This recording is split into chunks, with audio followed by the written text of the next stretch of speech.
আরে তখন থেকে হাঁটিয়ে যাচ্ছিস, চাঁদনি মার্কেটে এসেছি কেন সেটা তো বলবি। আরে দাঁড়া না বলছি। আরে ওই দেখ,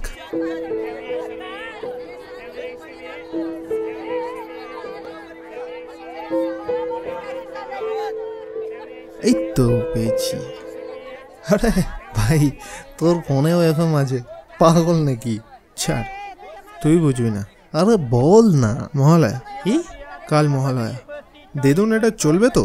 হ্যাঁ, ওটাতে ব্যাটারি নেই, কিন্তু তোমাকেই ভরতে হবে। সে আমি ভরে নেবো খন। আশ্বিরের শারদ প্রাতে বেজে উঠেছে আলোকমঞ্জিত।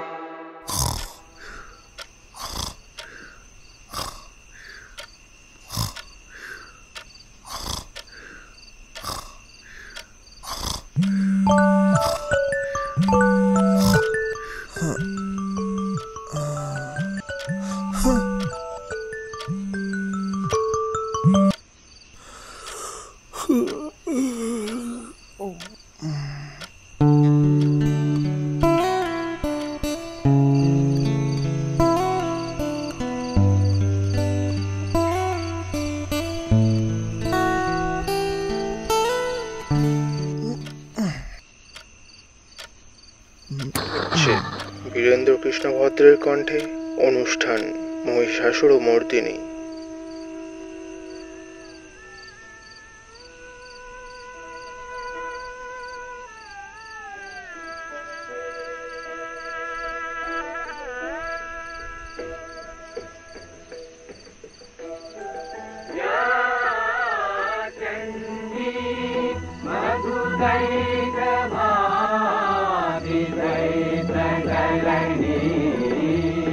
সচেতন চিন্ময়ী তিনি নিত্যা।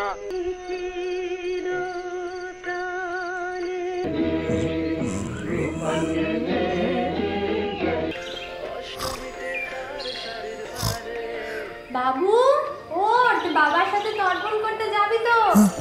হ্যাঁ আসছি।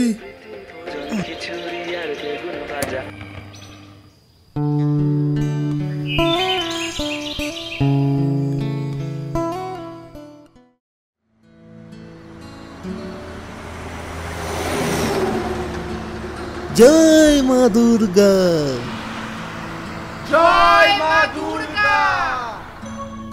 এটা কি ছিল ভাই? এমনি ইচ্ছে হলো। আচ্ছা শোন, এবার পুজোয় বেরোনোর প্ল্যান চতুর্থী থেকেই শুরু করছি। কিন্তু চতুর্থী ভেবেছিস? ভাই এবার পুজোয় অষ্টমী নবমী একদিনে। ভাই প্যান্ডেল কতগুলো, দেখে শেষ করতে পারবো?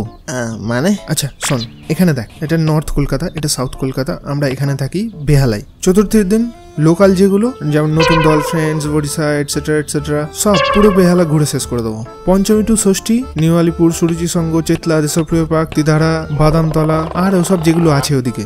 সপ্তমীটা পুরোই নর্থ কলকাতা, পুরো নর্থ। আর অষ্টমী যেটা নাকি নবমী, সেদিন গড়িয়াহাট, কসবা, ভবানীপুর, দমদম ওইদিকে। আর দশমীতে বেরোবো না, একদম বেরোবো না, কারণ আমার মন খারাপ করে, খুব মন খারাপ করে।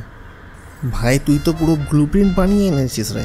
হ্যাঁ দেখলে হবে ভাই। ওই প্রতি বছর ওই লম্বা লাইনে দাঁড়িয়ে ঠাকুর দেখতে ভাল লাগে। আরে লোকে লাইন লাগিয়ে আইফোন 16 কিনছে, কোল্ড প্লের টিকিট নিচ্ছে, আর আমরা মা দুর্গা দেখবো না? হ্যাঁ এটা ইন্টারনেটে খুব শুনছি, কোল্ড প্লে, কসপ্লে শুনেছিলাম, কোল্ড প্লেটা আবার কি? আরে ওটা একটা ব্যান্ড, ইন্ডিয়াতে কনসার্ট করবে। হ্যাঁ শুনেছি ওদের গান, baby pull me closer to the backseat of. ওটা চেইন স্মোকার। কোল্ড প্লে হলো ওই যে you drink for me I am so thirsty, ওইটা। এসবের জন্য লোকে লাইন দিতে রাজি। সবাই লাইন দিচ্ছে, কেউ আইফোনের জন্য, কেউ কোল্ড প্লের জন্য, কেউ দিলজিতের জন্য।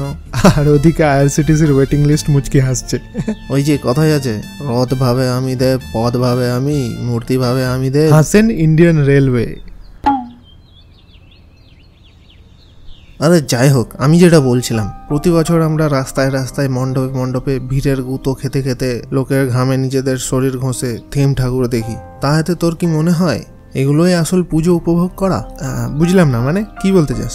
আচ্ছা একবার ভেবে দেখতো, আমাদের দাদু বা তাদের বাবারা কি এইভাবে পুজো এনজয় করেছে? কই না তো, মনে হয় না। ওরা করেছে মন্দিরে বা মণ্ডপে, একসাথে সবার কাঁধে কাঁধ মিলিয়ে পুজোর জোগাড় জান্তি করে, কলা বউ স্নান করিয়ে। সকালে চণ্ডী পাঠ করে, পুজোর মন্ত্র শুনে, সন্ধেয় মায়ের আরতি করে, সন্ধি পুজোর ভোগ খেয়ে, দশমীতে মাকে কাঁধে করে নিজের হাতে ভাসান দিয়ে। হ্যাঁ তাই তো, আমরা এভাবে পুজো কাটাই কেন? ভাই, you just unlocked my ancestor puja fun ability. কিন্তু আমাদের এরিয়াতে এরকম পুজো কোথায়? সবই তো থিম পুজো। আমার পিসির বাড়ি গ্রামে, কয়েক বছর আগে একবার সেখানে পুজো কাটিয়েছিলাম, এখনও রেশ লেগে আছে। যাবি ওখানে? কি বলিস কি? অবশ্যই, চ চ।